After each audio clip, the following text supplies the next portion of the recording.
Madam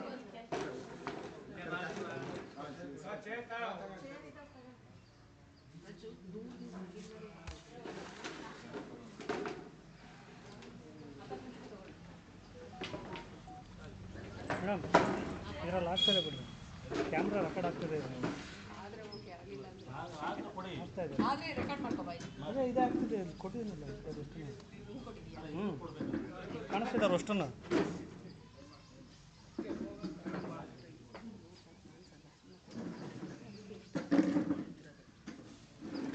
ಸರಿ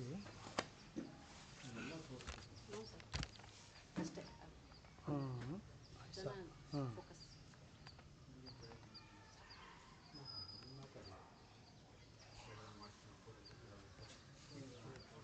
ಶ್ರೀ ಶ್ರೀ ರಾಘವೇಂದ್ರ ಸ್ವಾಮಿಗಳ ಕ್ಷೇತ್ರಕ್ಕೆ ಸಂಬಂಧಪಟ್ಟಂಗೆ ರಾಮಘಟ್ಟದ ಪ್ಲೇಸ್ ಆಗಿರೋದ್ರಿಂದ ಅವ್ರಿಗೂ ಗುರುಗಳಿಗೆ ವಂದಿಸುತ್ತಾ ಈ ಒಂದು ಬಲ್ಲಾಗಳ್ಳಿ ಗ್ರಾಮ ಪಂಚಾಯತಿ ವ್ಯಾಪ್ತಿಗೆ ಸಂಬಂಧಿಸಿದಂತೆ ರಾಮಘಟ್ಟ ಪಂಚಾಯತಿಯಲ್ಲಿ ಸಾಮಾಜಿಕ ಪರಿಷದನ ಗ್ರಾಮ ಸಭೆಯನ್ನು ಆಯೋಜಿಸಲಾಗಿದೆ. ಕಾರಣ ಏನಪ್ಪ ಅಂತಂದರೆ ನಮ್ಮ ಮಹಾತ್ಮ ಗಾಂಧಿ ರಾಷ್ಟ್ರೀಯ ಗ್ರಾಮೀಣ ಉದ್ಯೋಗ ಖಾತ್ರಿ ಯೋಜನೆ ಸಂಬಂಧಪಟ್ಟಂಗೆ ನಮ್ಮ ಈ ಒಂದು ಗ್ರಾಮ ಪಂಚಾಯತಿಯಲ್ಲಿ ಎಷ್ಟು ಕಾಮಗಾರಿಗಳ ಅನುಷ್ಠಾನ ಆಗಿದೆ, ಅದಕ್ಕೆ ಖರ್ಚು ವೆಚ್ಚ ಎಷ್ಟಾಗಿದೆ ಅನ್ನೋ ಉದ್ದೇಶದಿಂದ ಈ ಒಂದು ಸಾಮಾಜಿಕ ಪರಿಶೋಧನೆಯನ್ನು ಕೇಂದ್ರ ಸರ್ಕಾರದಿಂದ 2009ರಿಂದನೂ ಅಪ್ ಟು ಇಲ್ಲೇ ತನಕ ನಾವು 6 ತಿಂಗಳಿಗೊಮ್ಮೆ ಮಾಡ್ಕೊಂಡು ಬಂದಿದ್ದೀವಿ. ಅದೇ ರೀತಿಯಾಗಿ ಈಗ ಪ್ರತಿ ವರ್ಷ ಈ ಒಂದು ಸಾಮಾಜಿಕ ಪರಿಶೋಧನೆ ನಡೆಸೋದ್ರಿಂದ ಈ ವರ್ಷದಲ್ಲಿ 1 ವರ್ಷದ ಆಡಿಟ್ನ ನಾವು ಮಾಡ್ತಾ ಇದ್ದೀವಿ. ಜೊತೆಗೆ ಗ್ರಾಮ ಪಂಚಾಯತ್ ವ್ಯಾಪ್ತಿಗೆ ಸಂಬಂಧಪಟ್ಟಂಗೆ 15ನೇ ಹಣಕಾಸು ಆಯೋಗದೂ ಸಹ ನಾವು ಸಾಮಾಜಿಕ ಪರಿಶೋಧನೆ ನಡೆಸಿದ್ದೀವಿ. ಕಳೆದ ವರ್ಷ ಏನು 1/4/2023ರಿಂದ ಅಪ್ ಟು 31/3/2023ವರೆಗೂ ಏನೆಲ್ಲ ಈ ಒಂದು ವರ್ಷ ಅವಧಿಯಲ್ಲಿ ನಮ್ಮ ಗ್ರಾಮ ಪಂಚಾಯತಿ ವ್ಯಾಪ್ತಿಗೆ ಏನೆಲ್ಲ ಕಾಮಗಾರಿ ನರೇಗಾ ಯೋಜನೆಗೆ ಸಂಬಂಧಪಟ್ಟಂಗೆ ಏನೆಲ್ಲ ಕಾಮಗಾರಿಗಳಿವೆ, ಅದಕ್ಕೆ ಎಲ್ಲೆಲ್ಲಿ ಕಾಮಗಾರಿ ಆಗಿದೆ ಮತ್ತು ಅದಕ್ಕೆ ಖರ್ಚಾಗಿರೋದು ಕೂಲಿ ವೆಚ್ಚ ಆಗಿರ್ಬೋದು ಅಥವಾ ಸಾಮಗ್ರಿ ವೆಚ್ಚ ಆಗಿರ್ಬೋದು, ಅದನ್ನ ಒಂದು ಗ್ರಾಮ ಸಭೆಯಲ್ಲಿ ನಾವು ಮಂಡಿಸ್ತೀವಿ. ಜೊತೆಗೆ 15ನೇ ಹಣಕಾಸು ಅಷ್ಟೇ ಮೂಲಭೂತ ಸೌಕರ್ಯ ಸಂಬಂಧಪಟ್ಟಂಗೆ ಅದಕ್ಕೆಲ್ಲ ಏನು ಖರ್ಚಾಗಿದೆ, ಯಾವ ರೀತಿ ತಗೊಂಡಿದ್ದಾರೆ ಅದನ್ನು ಸಹ ನಿಮ್ಮ ಗಮನಕ್ಕೆ ತರಕ್ಕೋಸ್ಕರ ಈ ಒಂದು ಗ್ರಾಮ ಸಭೆನ ಮಾಡಬೇಕು.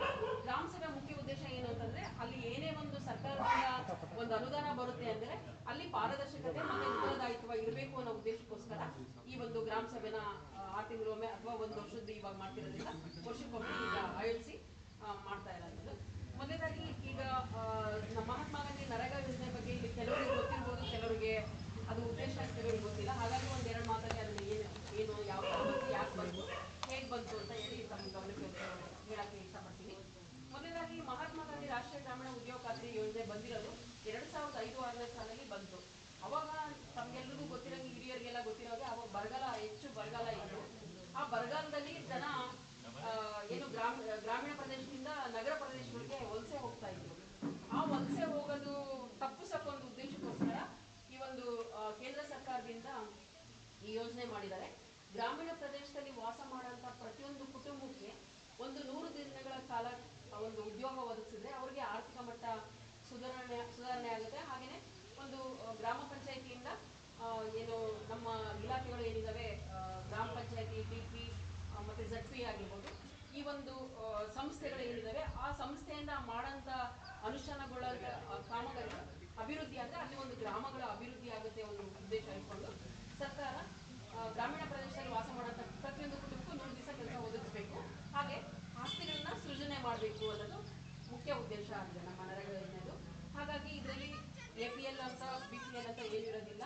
ಎಲ್ಲರಿಗೂ ಕಾಮನ್ ಆಗಿ ಯಾರು ನಾನು ಕೆಲಸ ಮಾಡ್ತೀನಿ ಅಂತ ಮುಂದೆ ಬಂದರೆ ಅವ್ರಿಗೆ ಕೆಲಸ ಒದಗಿಸ್ಬೇಕು. 1 ವರ್ಷದಲ್ಲಿ 365 ದಿನಗಳಲ್ಲಿ ಅವರು ವೈಯಕ್ತಿಕ ಕೆಲಸಗಳನ್ನು ಹೊರತುಪಡಿಸಿದ್ರು ನಿಮ್ಮವೇನಾದರೂ ಆಗಿ ಕೆಲಸಗಳು ಹೊರತುಪಡಿಸಿ ಒಂದು ಕುಟುಂಬಕ್ಕೆ ಅಂದರೆ ಒಂದೇ ಸೂರಿನಡಿಲಿ ವಾಸ ಮಾಡೋದಕ್ಕೆ ಒಂದು ಕುಟುಂಬ ಅಂತ ಹೇಳ್ತೀವಲ್ವ, ಅದರಲ್ಲಿ ಅಪ್ಪ ಅಮ್ಮ ಆಗಿರ್ಬೋದು, ಮಗಳಾಗಿರ್ಬೋದು, ಅಥವಾ ಸೊಸೆ ಈ ಥರ ಮಗ ಸೊಸೆ ಇರ್ಬೋದು, ಯಾರೇ ಆಗಿರಲಿ 18 ವರ್ಷ ಮೇಲ್ಪಟ್ಟವರು ಮತ್ತು 70 ವರ್ಷ ಅಂದರೆ ದೈಹಿಕ ಬಲ ಉಳ್ಳ ಇದ್ದರೆ ಅಂಥ ವ್ಯಕ್ತಿನೂ ಸಹ ನಮ್ಮ ನರೇಗಾ ಯೋಜನೆಯಲ್ಲಿ ಕೆಲಸ ಮಾಡೋಕ್ಕೆ ಅವಕಾಶ ಇದೆ ಅಂತ ಹೇಳಿ. ಹಾಗೆಯೇ ಇದರಲ್ಲಿ 15 ವರ್ಷದ ಮಕ್ಕಳು ಇರಬಾರ್ದು, ಹಾಗೆ ಮದುವೆ ಮಾಡಿಕೊಟ್ಟು ನಾವು ಬೇರೆ ಕಡೆ ಕಳಿಸಿರೋ ನಮ್ಮ ಹೆಣ್ಮಕ್ಳು ಸಹ ಈ ಗ್ರಾಮದಲ್ಲಿ ಕೆಲಸ ಆಗ್ತಿದೆ ಅಂತಂದ್ರೆ ಒಂದು ಜಾಬ್ ಕಾರ್ಡ್ ಬೇಕು ಅಂತಂದ್ರೆ ಅಂತ ಮಕ್ಕಳಿಗೆ ಇಲ್ಲಿ ಸೇರ್ಪಡೆ ಮಾಡ್ಕೊಳ್ಳೋಂಗಿಲ್ಲ. ಯಾಕೆಂದ್ರೆ ಅವ್ರು ಎಲ್ಲೋಗಿರ್ತಾರೆ ಅಲ್ಲಿ ಸೇರ್ಪಡೆ ಮಾಡಿಸ್ಕೋಬಹುದು. ಹಾಗೇನೆ ಸರ್ಕಾರಿ ನೌಕರರು ಸಹ ಈ ಯೋಜನೆಯಲ್ಲಿ ಕೆಲಸ ಮಾಡಕ್ಕೆ ಅವಕಾಶ ಇರುತ್ತೆ. ಇನ್ನು ಉಳಿದಂತರು ಬರ್ತಾರೆ 15 ವರ್ಷ ಮೇಲ್ಪಟ್ಟವರು ಯಾರಾದರೂ ಆಗಲಿ ನಮ್ಮ ನರೇಗಾದಲ್ಲಿ ಕೆಲಸ ಮಾಡೋಕ್ಕೆ ಅವಕಾಶ ಇದೆ. ಆಮೇಲೆ ಈ ಕೆಲಸ ಮಾಡೋಕ್ಕೆ ಅವಕಾಶ ಫಸ್ಟು ನೀವು ಬರ್ತೀರಾ ಅಂತಂದರೆ ಅದಕ್ಕೆ ಆದ ಒಂದು ರೂಲ್ಸು ರೆಗ್ಯುಲೇಷನ್ಸ್ ಅಂತ ಇರುತ್ತೆ. ಏನಪ್ಪ ಅಂದರೆ ಜಾಬ್ ಕಾರ್ಡ್ ಇದ್ದರೆ ಮಾತ್ರ, ID ಕಾರ್ಡು ಇದ್ದರೆ, ಆ ಒಂದು ಜಾಬ್ ಕಾರ್ಡ್ ಇದ್ದರೆ ಮಾತ್ರ ನಿಮಗೆ ಕೆಲಸ ಕೊಡೋ ಒಂದು ಅವಕಾಶ ಇದೆ. ಹಾಗಾಗಿ ನಿಮ್ಮಲ್ಲಿ ಜಾಬ್ ಕಾರ್ಡ್ ಇಲ್ಲ ಅಂತ ಅಂದರೂ ಸಹ ಈಗಲೂ ನೀವು ಗ್ರಾಮ ಪಂಚಾಯತಿ ಬಂದು ಅದಕ್ಕೆ ಪೂರಕ ದಾಖಲೆ ಬೇಕಾಗುತ್ತೆ. ಏನು ಅಂತಂದರೆ ಇಂಡಿವಿಜುವಲ್ ಆಗಿ ನಿಮ್ಮ ಅಕೌಂಟ್ಗೆ ಹಣ ಜಮಾ ಮಾಡೋದ್ರಿಂದ ನಿಮ್ಮ ಪಾಸ್ಬುಕ್ ಬೇಕಾಗುತ್ತೆ, ಆಧಾರ್ ಕಾರ್ಡ್ ಬೇಕಾಗುತ್ತೆ, ಆಮೇಲೆ ಫೋಟೋ ಸಮೇತ ತಂದು ಗ್ರಾಮ ಪಂಚಾಯತಿ ಕೊಟ್ಟರೆ 15 ದಿನಗಳ ಒಳಗೆ ನಿಮಗೆ ಒಂದು ಜಾಬ್ ಕಾರ್ಡ್ ಒದಗಿಸ್ತಾರೆ. ನಿಮ್ಮ ಫ್ಯಾಮಿಲಿಲಿ ಯಾರ್ಯಾರಿದ್ದಾರೆ ಕೆಲಸ ಮಾಡೋಕ್ಕೆ ಆಸಕ್ತಿ ಇದ್ದರೆ ಅಂಥವ್ರದ್ದೆಲ್ಲ ಒಂದು ಫ್ಯಾಮಿಲಿ ಅಂತ ಹೇಳಿ ಕ್ರೋಢೀಕರಿಸಿ ಅವರು ನಿಮಗೆ ಅಂತ ಒಂದು ಜಾಬ್ ಕಾರ್ಡ್ ಕೊಡ್ತಾರೆ. ಆ ಒಂದರಲ್ಲಿ 4 ಜನ ಇರ್ಬೋದು, 2 ಇರ್ಬೋದು, 3 ಜನ ಇರ್ಬೋದು, 6 ಜನ ಇರ್ಬೋದು.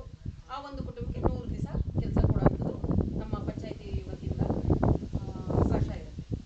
ಜಾಬ್ ಕಾರ್ಡ್ ಪಡೆದ ನಂತರ ನಿಮ್ಮದೇ ಆದ ಒಂದು ಹಕ್ಕು ಅಧಿಕಾರಿಗಳು ಬರುತ್ತೆ. ಆ ಹಕ್ಕುಗಳು ಏನಪ್ಪ ಅಂತಂದರೆ ನೀವು ಕೆಲಸ ಕೇಳ್ತೀರಾ, ಇಂಥ ಕಡೆ ಕೆಲಸ ಅವರು ಟಾಮ್ ಓಡಿಸಿರ್ತಾರೆ, ಇಂಥ ಕಡೆ ಕೆಲಸ ಇರುತ್ತೆ, ನೀವು ಕೆಲಸ ಹೋಗಿ ಮಾಡ್ಬೋದು ಅಂತೇಳಿ ಗ್ರಾಮ ಪಂಚಾಯತಿ ಬಂದು ನೋಟಿಸ್ ಹಾಕ್ತಾರೆ. ನೋಟಿಸ್ ಅಲ್ಲ ಡಂಗುರ ಸಾರ ಮುಖಾಂತರ ಹೇಳ್ತಾರೆ. ಇಂಥ ಕೆಲಸ ಬೇಕು ಅಂತ ಅಂದಾಗ ನೀವು ಅರ್ಜಿ ಕೊಡ್ತೀರಾ, ನಮೂನೆ ಯಾರಲ್ಲಿ ಅರ್ಜಿ ಕೊಡಬೇಕಾಗುತ್ತೆ, ಅದು ನಿಮ್ಮ ಹಕ್ಕು. ಕೆಲಸ ಕೋರೋದು ನಿಮ್ಮ ಹಕ್ಕಾಗಿರುತ್ತೆ. ಕೆಲಸ ಕೋರಿ ನಿಮಗೆ 30 ದಿವಸ ಆದ್ರೂ ಗ್ರಾಮ ಪಂಚಾಯತಿಯಿಂದ ಕೆಲಸ ಕೊಟ್ಟಿಲ್ಲ ಅಂತಂದ್ರೆ ನಿರುದ್ಯೋಗ ಭತ್ಯೆ ಕೊಡೋಂಥ ಒಂದು ಹಕ್ಕು ಇರುತ್ತೆ ಗ್ರಾಮ ಪಂಚಾಯತಿಲಿ. ಒಂದು ದಿವಸಕ್ಕೆ ನಮ್ಮ ಗ್ರಾಮ ಪಂಚಾಯತಿಲಿ 349 ರೂಪಾಯಿ ಕೂಲಿ ವೆಚ್ಚ ಕೊಡೋಂಥ ಅವಕಾಶ ಈಗ ಸರ್ಕಾರ ಮಾಡಿದೆ. ಆ ಒಂದು 349 ರೂಪಾಯಿನ 30 ದಿವಸ ಅಂದರೆ ಪಡ್ಕೊಳ್ಳೋ ಹಕ್ಕು ಪ್ರತಿಯೊಬ್ಬ ಜಾಬ್ ಕಾರ್ಡ್ ಹೋಲ್ಡರ್ಸ್ಗೂ ಇರುತ್ತೆ. ಹಾಗೆಯೇ ನಂತರ ಕೆಲಸ ಮಾಡೋ ಸಂದರ್ಭದಲ್ಲಿ ಏನು ಕುಡಿಯೋಕ್ಕೆ ನೀರಿನ ವ್ಯವಸ್ಥೆ ಮಾಡಬೇಕು, ನೆರಳಿನ ವ್ಯವಸ್ಥೆ ಮಾಡಬೇಕಾಗುತ್ತೆ ಪಂಚಾಯತಿ ವತಿಯಿಂದ. ಅದನ್ನೆಲ್ಲ ಕೇಳಿ ಪಡೆಯುವಂಥ ಆ ಒಂದು ಜಾಬ್ ಕಾರ್ಡ್ ಹೋಲ್ಡರ್ಸ್ಗೆ ಇರುತ್ತೆ. ಹಾಗೆ ಸಣ್ಣ ಪುಟ್ಟ ಗಾಯಗಳಾಯಿತು ಅಂದರೂ ಸಹ ಏನು ಆ ಗಾಯಕ್ಕೆ ಟ್ರೀಟ್ಮೆಂಟ್ ಕೊಡೋಕ್ಕೆ ಅಲ್ಲೇ ಫಸ್ಟ್ ಏಡ್ ಬಾಕ್ಸ್ ಇರಬೇಕಾಗುತ್ತೆ, ಅದನ್ನು ಕೇಳೋದು ಆ ಒಂದು ಜಾಬ್ ಕಾರ್ಡ್ ಹೋಲ್ಡರ್ಸ್ಗೆ ಇರುತ್ತೆ. ಇದರಲ್ಲಿ ಹೆಣ್ಮಕ್ಳು ಗಂಡು ಮಕ್ಕಳು ಅಂತ ಭೇದ ಭಾವ ಇರೋದಿಲ್ಲ, ಸಮಾನತೆ ಕೂಲಿ ಇರುತ್ತೆ. ಹೆಣ್ಮಕ್ಳಿಗೂ 349, ಹಾಗೆ ಗಂಡು ಮಕ್ಳಿಗೂ 349 ಅಂತ ಇರುತ್ತೆ. ಇದು ಮತ್ತೆ ನಮ್ಮಲ್ಲಿ ಔಟ್ಸೈಡ್ ನಾವು ಇಷ್ಟೊಂದು ಕೊಡ್ತೀವಿ, ಇದಕ್ಕೆ ಯಾರು ಬರ್ತಾರೆ ಕೆಲಸಕ್ಕೆ ಅಂತ ಅನ್ಬೋದು. ಬಟ್ ಸರ್ಕಾರದ ರೂಲ್ಸ್ ಪ್ರಕಾರ 349 ರೂಪಾಯಿ ಮಾಡಿದರೆ ಅಷ್ಟೇ ಮಾತ್ರ ಅವಕಾಶ ಇರುತ್ತೆ. ಈ ರೀತಿ ಇದೆ. ಹಾಗೆಯೇ ಕೆಲಸ ಮಾಡೋ ಸಂದರ್ಭದಲ್ಲಿ ಏನಾದರೂ ಅನಾಹುತ ಆಗಿ ಆ ಒಂದು ಕುಟುಂಬದವರು ಯಾರಾದರೂ ಮರಣ ಹೊಂದಿತು ಅಂದರೆ ಕೇಂದ್ರ ಸರ್ಕಾರದಿಂದ ಆ ಒಂದು ಕುಟುಂಬಕ್ಕೆ ಇಷ್ಟು ಅನುದಾನ ಕೊಡಬೇಕು ಅಂತ ಸರ್ಕಾರ ಇದೆ, ಅದನ್ನು ಸಹ ಕೇಳಿ ಪಡ್ಕೊಳ್ಳೋ ಹಕ್ಕು ಆ ಒಂದು ಫ್ಯಾಮಿಲಿಗೆ ಇರುತ್ತೆ ಅಂತ ಹೇಳ್ತಾ ಇದ್ದೀನಿ. ಆಮೇಲೆ ಕೆಲವು ಬಡ ಕುಟುಂಬದ ಮಹಿಳೆಯರು ಅಂದರೆ 3 ವರ್ಷ ಒಳಗಿರೋಂಥ ಮಗು ಏನಾದರೂ ಇದ್ದು ಅವರು ದಿನಗೂಲಿ ಕೆಲಸ ಮಾಡಿ ಜೀವನ ಮಾಡೋಂಥ ಕೆಲವು ಕುಟುಂಬಗಳು ಇರ್ತವೆ, ಹೌದಾ? ಅಂಥ ಕುಟುಂಬದ ಮಹಿಳೆಯೂ ಸಹ ಈ ನಮ್ಮ ನರೇಗಾದಲ್ಲಿ ಬಂದು ಕೆಲಸ ಮಾಡ್ಬೋದು. ಆ ಮಗುನ ಪೋಷಣೆ ಮಾಡಲಿಕ್ಕೆ ಕೂಸಿನ ಮನೆ ಅಂತೇಳಿ ಹೊಸದಾಗಿ ಲಾಂಚ್ ಮಾಡಿದ ಸರ್ಕಾರ. ಅದನ್ನು ಸಹ ಮಗುನ ಅಲ್ಲಿ ಬಿಟ್ಟರೆ ಅಲ್ಲಿ ಒಬ್ಬರು ವ್ಯವಸ್ಥಿತವಾಗಿ ನೋಡ್ಕೊಳ್ಳೋಕ್ಕೆ ಅಂತೇಳಿ ಪೋಷಣೆ ಮಾಡಲಿಕ್ಕೆ ಅವ್ರನ್ನ ನಿರ್ವಹಣೆ ಮಾಡೋಕ್ಕೆ ಬಿಟ್ಟಿರ್ತಾರೆ. ನಾವು ಮಗುನ ಯಾವ ರೀತಿ ಮನೆಯಲ್ಲಿ ಪೋಷಣೆ ಮಾಡ್ತೀವೋ ಅದೇ ಥರನೇ ಅಲ್ಲೂ ನೋಡ್ಕೊಳ್ಳೋ ವ್ಯವಸ್ಥೆ ಸರ್ಕಾರದಿಂದ ಅನುಕೂಲ ಮಾಡಿಕೊಟ್ಟಿದ್ದಾರೆ. ಹಾಗೆ ಈ ರೀತಿಯೆಲ್ಲ ವ್ಯವಸ್ಥೆ ಇದೆ, ಅದನ್ನು ಒಂದು ಸದುಪಯೋಗ ಪಡಿಸ್ಕೊಳ್ಳಿ ಅಂತ ಈ ಸಂದರ್ಭದಲ್ಲಿ ಹೇಳ್ತೀನಿ. ನಂತರ ಏನೆಲ್ಲ ಕೆಲಸ ನಮ್ಮ ನರೇಗಾದಲ್ಲಿ ತಗೋಬಹುದು ಅಂತಂದರೆ ಅಂದರೆ ರಾಷ್ಟ್ರೀಯ ಅಂದರೆ ನಮ್ಮ ನರೇಗಾದಲ್ಲಿ ಸಂಬಂಧಪಟ್ಟಂಗೆ ಸಾಮುದಾಯಿಕ ಮಾಡೋಂಥ ಕಾಮಗಾರಿಗಳು. ಈಗ ಮಳೆ ಈಗ ಬರ್ತಾ ಇದೆ, ಮಳೆ ಪೋಲಾಗಿ ಎಲ್ಲೋ ಹೋಗುತ್ತೆ ಕೊಚ್ಕೊಂಡು, ಹೌದಾ? ಆ ಒಂದು ನೀರು ಸೋರಿಕೆ ಆಗದಂಗೆ ಒಂದು ಕಡೆ ತಡೆ ಹಿಡಿಸಬೇಕು ಅಂತಂದರೆ ಎಲ್ಲೆಲ್ಲಿ ನಮ್ಮ ಒಂದು ರಾಜಕಾಲುವೆ ಮಾಡ್ಕೊಳ್ಳೋದು ಕಾಮಗಾರಿ ಆಗಿರ್ಬೋದು, ಕೆರೆ ಆಗಿರ್ಬೋದು, ಅಂಥ ಜಾಗದಲ್ಲಿ ನೀರನ್ನ ಶೇಖರಣೆ ಮಾಡೋ ಅಂತ ಎಲ್ಲೆಲ್ಲಿ ವ್ಯವಸ್ಥೆ ಇರುತ್ತೋ ಅಂಥ ಕಡೆ ಮಾಡ್ಕೊಳ್ಳೋಕ್ಕೆ ನರೇಗಾದಲ್ಲಿ ಚೆಕ್ ಡ್ಯಾಮ್, ಮಲ್ಟಿಆರ್ ಚೆಕ್ ಡ್ಯಾಮ್ ಕೇಳಿದಿರಲ್ವಾ? ಮಾಡಿರೋದು ನೋಡಿದ್ದೀರಾ?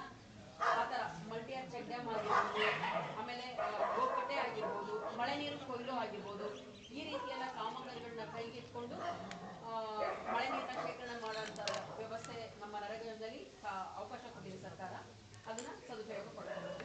ಹಾಗೆಯೇ ಮತ್ತೆ ಇದನ್ನು ಅರಣ್ಯೀಕರಣ ಮಾಡ್ಕೊಳ್ಳೋದು ಗೋಮಾಳ ಜಾಗದಲ್ಲಿ. ಈಗ ಗಿಡ ಮರಗಳು ಇದ್ದರೆ ತಾನೇ ಮಳೆ ಅಂತ ಬರೋದು. ಈಗ ನಾವೇನು ಮಾಡಿದ್ವಿ, ಎಲ್ಲ ಮರಗಳನ್ನೆಲ್ಲ ಕಡಿತಾ ಬಂದು ಈಗ ಬರಗಾಲ ಸೃಷ್ಟಿ ಮಾಡ್ಕೊಂಡಿರೋದು ನಾವೇ ಆಗಿದ್ದೀವಿ. ಹಾಗಾಗಿ ಇನ್ನು ಮುಂದೆ ನಾವು ಎಚ್ಚೆತ್ಕೊಂಡು ನಮ್ಮ ಮುಂದಿನ ಪೀಳಿಗೆಗೋಸ್ಕರ ಅವ್ರಿಗೆ ಯಾವುದೇ ರೀತಿ ಅನಾಹುತ ಆಗಬಾರ್ದು ಮುಂದಿನ ಇದಕ್ಕೋಸ್ಕರ ಈಗಲಿಂದನೇ ನಾವು